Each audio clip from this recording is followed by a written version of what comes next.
few months since the last video, since I jointed this, but finally, with the construction of a drum sander, you can't actually see that, but it's just there. It's time to thickness the top.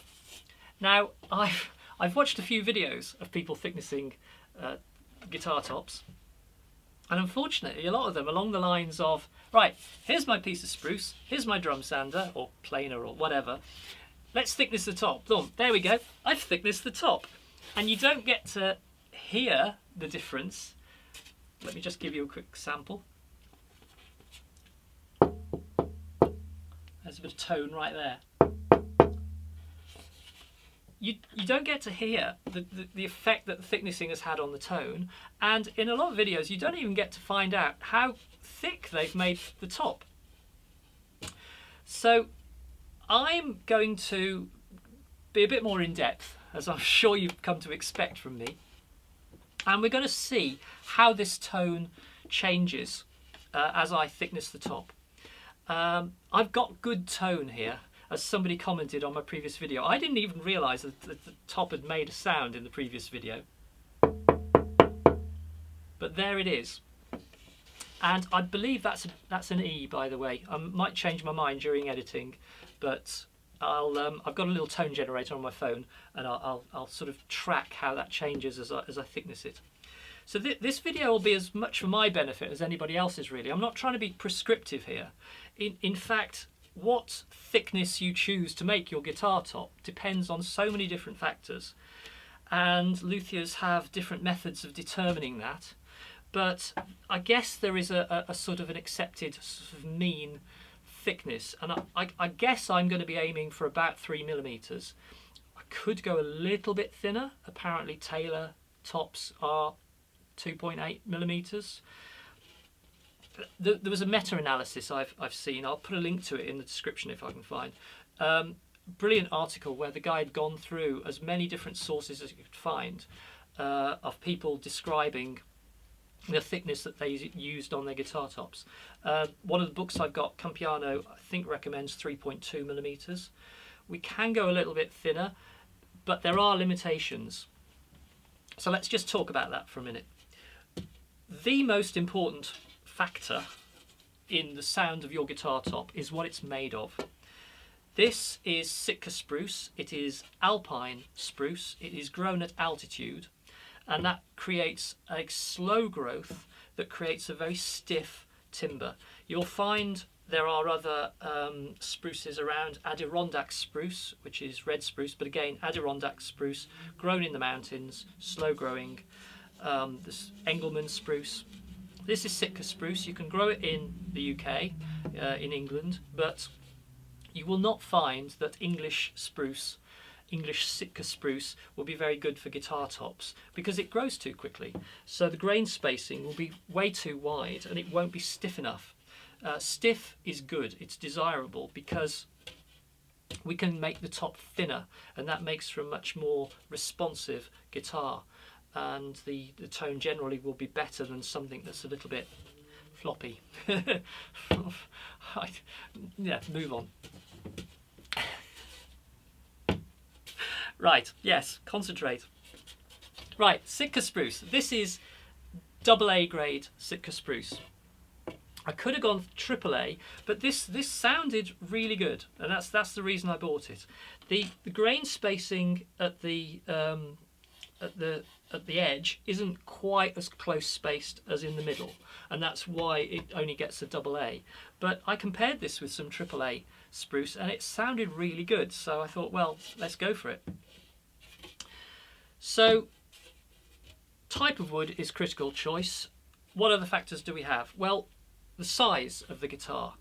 This is quite a small bodied guitar, and we should find that when we cut this down to size, the pitch of this will go up because smaller resonates at a higher frequency. Now, because it's a smaller guitar, we can actually go a little bit thinner than on a large bodied guitar, because structurally we can get the same amount of strength in a thinner wood. And of course, the thinner we go, the deeper the resonant tone of the wood goes, and I hope to see this as we're taking. We're going to take maybe a millimetre and a bit off this. This is currently about 4.3 millimeters. So, thinner, deeper. There is, of course, a limit. Partly because of the structural integrity of the top. It needs to be strong enough to withstand the pull of the strings. But also, if you take the guitar top too thin, you will kill your guitar top. And you'll have to start again with a fresh piece of wood. Because when it gets too thin, it will become floppy and it will not resonate. Keep going, keep going. Oh God, I can imagine the sort of comments I'm going to get on this video, but hey, let's keep going.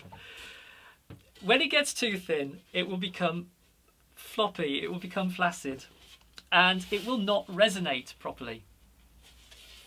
And as I said, you will have killed your guitar top. I hopefully will not get that far. The 3 millimeters I think is a safe thickness. But if this is a good piece of wood, we could go thinner, I guess. How I will know that, I don't know. I know luthiers have jigs that can measure the stiffness of the top. I thought about doing that. I have a spring balance, but I couldn't figure out how to rig the spring balance to measure the deflection of the top given a particular weight. I might consider doing this in future, creating some sort of jig to measure the deflection of the top, given say a 10 kilogram force or something.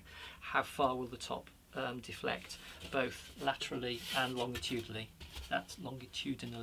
That's something I might consider doing in the future. But for now, I'm just going to use the tone of the guitar as some kind of measure, and we'll see how far we go. That's our starting point. Incidentally, if I tap it across the width, I reckon that's still an E, but now it's an octave higher. It's gone into a different mode of vibration. So for the purposes of this video, I will be mostly tapping it using this point of suspension here. You'll see when I cut this out, I've added some tabs on the edge that I might use later for locating the top on the body. If they were useful, I can always chop them off if I don't think they're doing any good.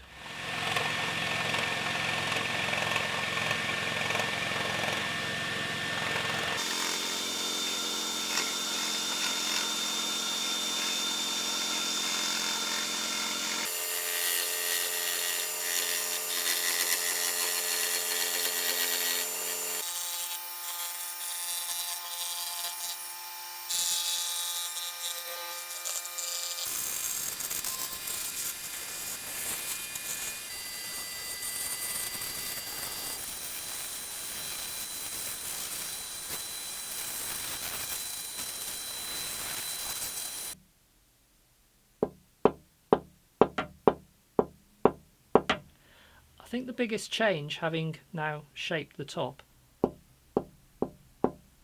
is the longitudinal tone is far less distinct. I don't know whether it's the pitch has changed that much, but I think what we've got now is a much more complex vibration. In this direction, it's still gloriously ringing. Oh, I'm hitting the sander here. And I think that has gone up very slightly.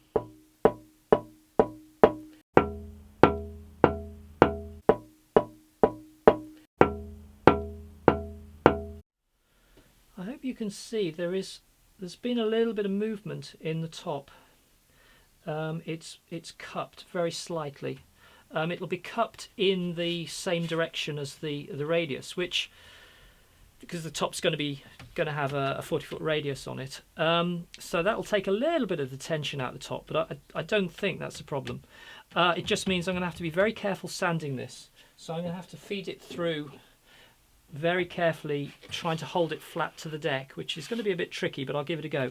I'm not going to try and sand the cup out of the wood, because I've only got 1 millimeter to play with, and that's about 1 millimeter of cup, and I want to take a little bit off both sides to neaten the seam, get rid of the glue, neaten the seam up, and yeah, so just got to be a little bit careful.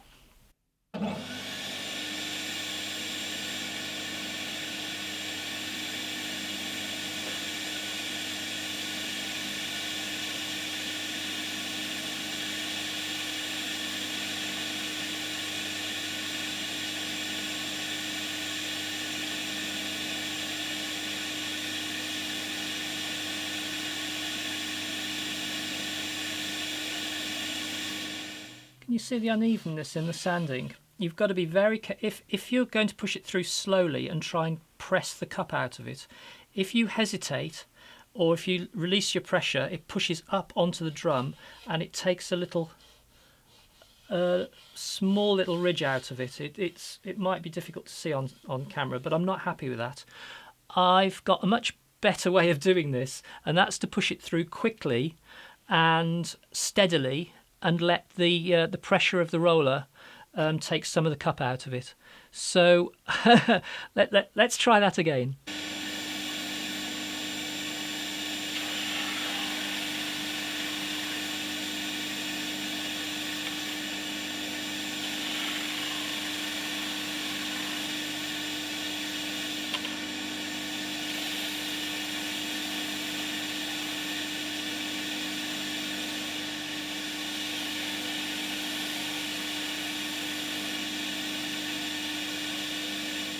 I'm just going to take it down very, very slowly.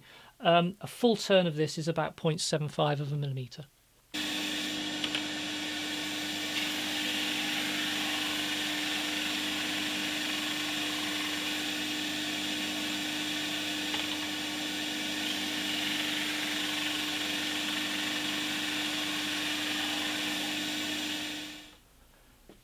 And another smidge.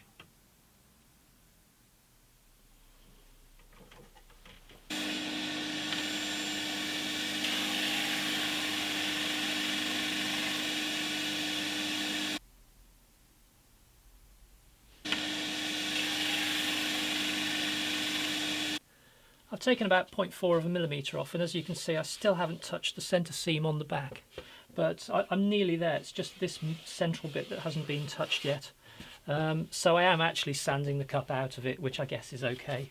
The front's looking nice. I haven't touched the edges here. There's just a little bit around the edges I haven't touched. And that all-important tap tone, I don't think has changed really, but then I've only taken maybe 0.3, 0.4 off it.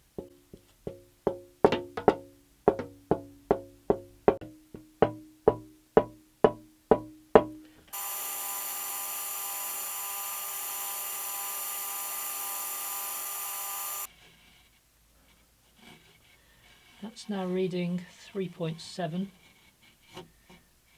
fairly uniformly across the width,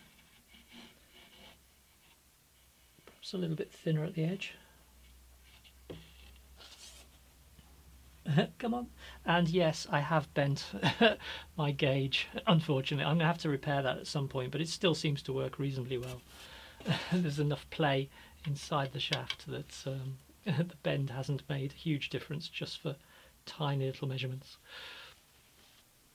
So we're halfway there, living on a prayer.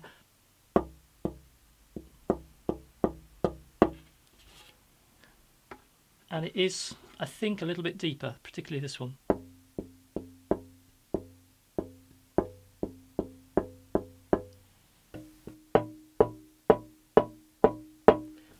And we've nearly got rid of the centre line glue, so we've taken about 0.5 millimetre off it.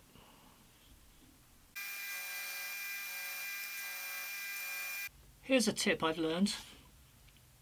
Because the top here is a little bit thinner than the belly up here, this sands a lot quicker than this, and the flexing of this may have something to do with that.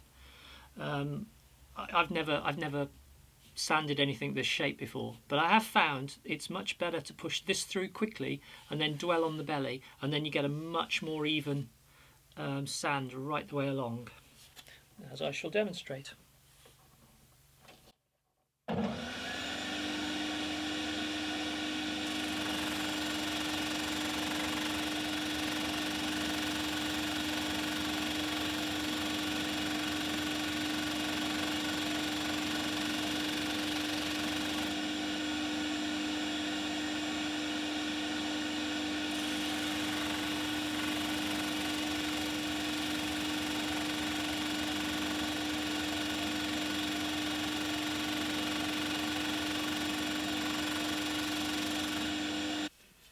I'm now at 3.2 along the midline, and indeed most other places a little bit of 3.1 towards the edges. I think this shoulder is a little bit thin, 3.1 right down to 3 at the edge, but most places are 3.2 or slightly under. It is fairly even actually. I don't know whether I'm in danger of scoring the surface doing this. Across the belly we are pretty much 3.2, slightly thinner out towards the edge. Okay, so we're pretty even all over. 3.2 in most places, a little bit of 3.1 and a little bit of 3 right at the edge here where the cupping ended up taking a little bit off the side. I've pretty much sanded the cupping out of it. I hope it doesn't move back the other way. There is still a very, very slight bow, but because it's the top's a lot looser now, it just instantly flattens as it goes through the sander. Tone-wise,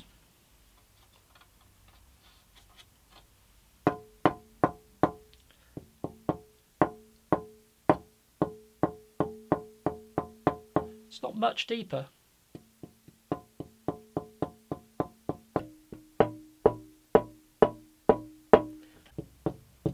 But I'm feeling some quite deep frequencies there if I can avoid the rattling of the pin at the top.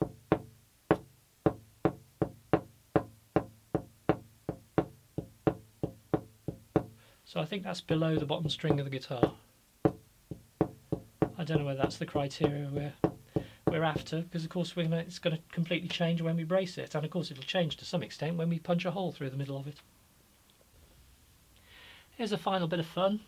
I've taken my thickness calipers apart to measure the deflection of the front of the guitar. This is a 3.2mm thickness guitar top. I've got the supports 30 centimetres apart, and I'm going to put 1 kilo in the middle, and we're going to bend it laterally. So that currently says 7.94. We place our weight on there. Hopefully I can still read it. It now says, oh, I should have put the bigger one on the bottom really. So that's 2.7 with 1 kilo on there. And 7.9 without it. So that's a 5.2mm deflection. I hope I've got that right. So 1 kilo gives a 5.2mm deflection with a 30 centimetre gap. That's laterally. I will now do it longitudinally. There will now be an edit. So the same test longitudinally. I have a reading of 6.5 currently, and this time we'll be able to read it really easily because we're the right side of the meter. So I'm going to put this right in the middle between the two supports.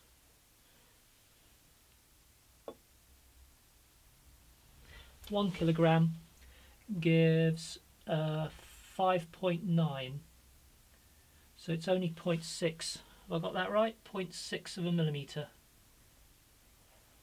Yeah, 0.6 of a millimetre deflection. So you can see it's much stiffer longitudinally than laterally. So we're at 3.2 millimetres. Should I go thinner? What do you think? Let me know in the comments. And don't forget to subscribe for all the other videos in this, I suspect, very long build series. See you next time. Bye.